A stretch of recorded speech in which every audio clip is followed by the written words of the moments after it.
Ahora, Brasil, ¿por qué es tan importante en el mundo y por qué es tan importante que Brasil salga de su letargo? Porque miren, Brasil es uno de los principales productores en el mundo de café, de azúcar, de soja, de mandioca, de arroz, de maíz, de algodón, de frijol, de trigo, y produce aproximadamente 2 millones de litros de leche por año y es el sexto productor mundial. De tal suerte pues que Brasil es un proveedor de alimentos muy importante,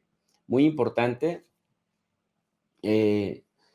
porque bueno, en un contexto donde tenemos una recesión técnica económica a nivel internacional,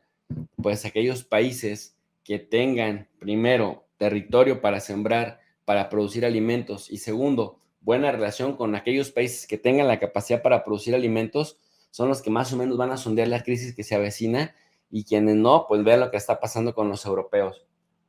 La riqueza principal de Brasil, sus playas, su pesca, pues la Amazonía que provee el 20% del oxígeno en el mundo, y por esa razón, pues Brasil, además de lo que ya les dije del café, la soya o soja, el mandioca, el azúcar, Brasil es uno también, en términos más políticos, Brasil es uno de los países que más turismo recibe en América del Sur, y además tiene el mejor ejército de la región, de tal suerte pues que Brasil es un peso pesado de las relaciones internacionales, medio desperdiciado por Jair Bolsonaro. Para las personas que no tienen mucha idea de Brasil, Brasil tiene 210 millones de habitantes, 210 millones de habitantes, y a pesar de que Río de Janeiro y Sao Paulo son sus ciudades más famosas, pues su capital política es Brasilia. Celebra su independencia el 7 de septiembre y tiene una superficie de 8.515.965 kilómetros cuadrados, lo cual lo hace un subcontinente en sí mismo. Estamos hablando de un país que es 2.5 veces más grande que el mismísimo México. Tiene una esperanza de vida al nacer de 74 años de edad. Su idioma oficial es el portugués, su moneda es el real y tiene 26 estados y un distrito federal que es Brasilia. Así que Brasilia es su DF. Todo creado ahí en Brasilia es para las artes del gobierno. Brasil tiene una república presidencial federativa. Está representado su poder ejecutivo por el presidente de la república, que se elige por el voto directo de la gente de cada 4 años con posibilidad de reelegirse una sola vez. El presidente es el jefe de gobierno y de Estado al mismo tiempo, y tiene entre sus obligaciones mantener la integridad y la independencia del país. Actualmente, el presidente de Brasil puede dejar pasar, después de su segunda reelección o después de su reelección, puede dejar pasar un periodo y puede volverse a postular, como es el caso de Luis Ignacio Lula da Silva. En cuanto a su poder legislativo, tiene un Congreso Nacional que se compone por una Cámara de Diputados y un Senado federal también. La Cámara de Diputados está formada por 513 miembros con un mandato de 4 años. Son elegidos por sufragio universal directo y también se mueven bajo el principio de representación proporcional. Cabe señalar también, por otro lado, que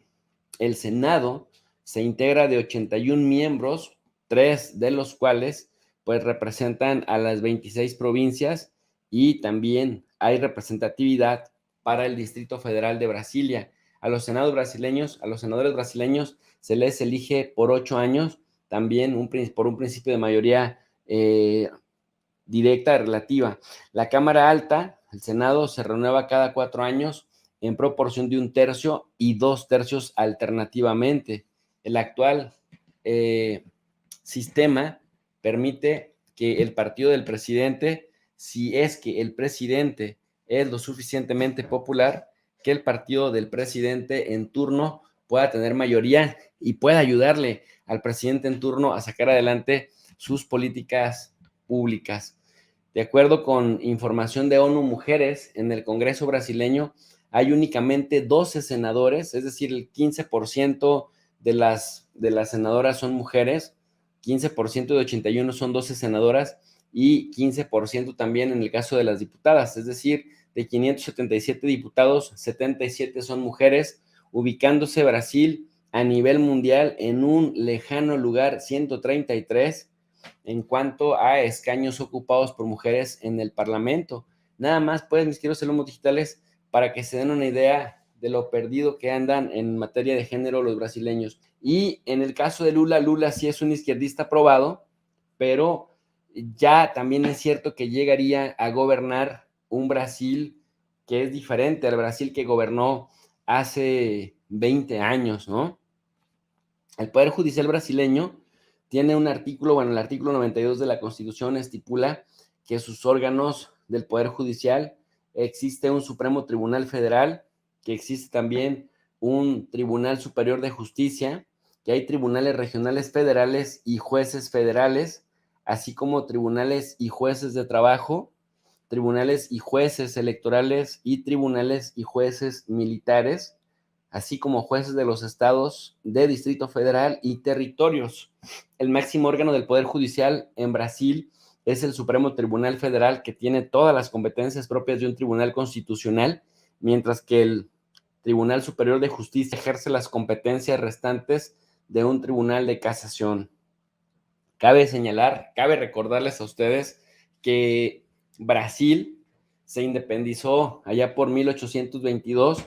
que su primer gobierno que se estableció fue una monarquía y que la figura del emperador predominó entre el primer ministro y el parlamento, con una economía centrada en los sectores rurales y agrícolas. Algunos años después se ha venido cuestionando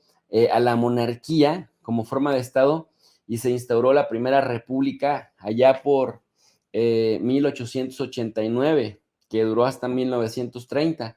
Con la Constitución Política de 1891 se introdujeron el federalismo y el presidencialismo, y bueno, pues esto quiere decir que la historia de Brasil ha transitado por episodios como aquel golpe de Estado de Getúlio Vargas y la instauración del Estado Novo, el Estado Novo de 1930 a 1945, casi en el contexto de Roosevelt y de Hitler, y ha sido seguido por la llamada República Nueva, que tuvo lugar de 1946 a 1964. A partir de ese último año, luego del derrocamiento del gobierno constitucional de João Goulart, también en 1985, este país estuvo bajo el mando de diversos gobiernos militares para finalmente transitar a la democracia en 1985. En las elecciones del 89,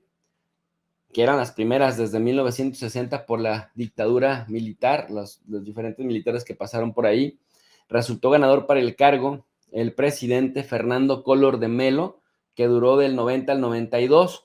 pero fue depuesto en un juicio político por corrupción. Se convirtió en el primer mandatario en toda la región en ser sometido a un proceso de impeachment por causa de actos de corrupción.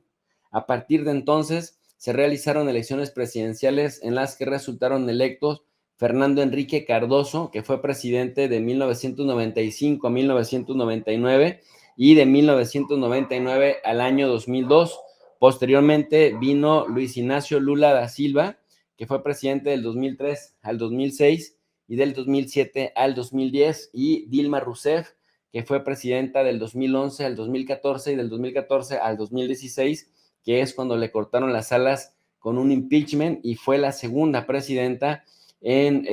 ser despedida de la presidencia de esta manera. El 17 de abril del año 2016, la Cámara de Diputados acordó iniciar un procedimiento de juicio político para destituirla,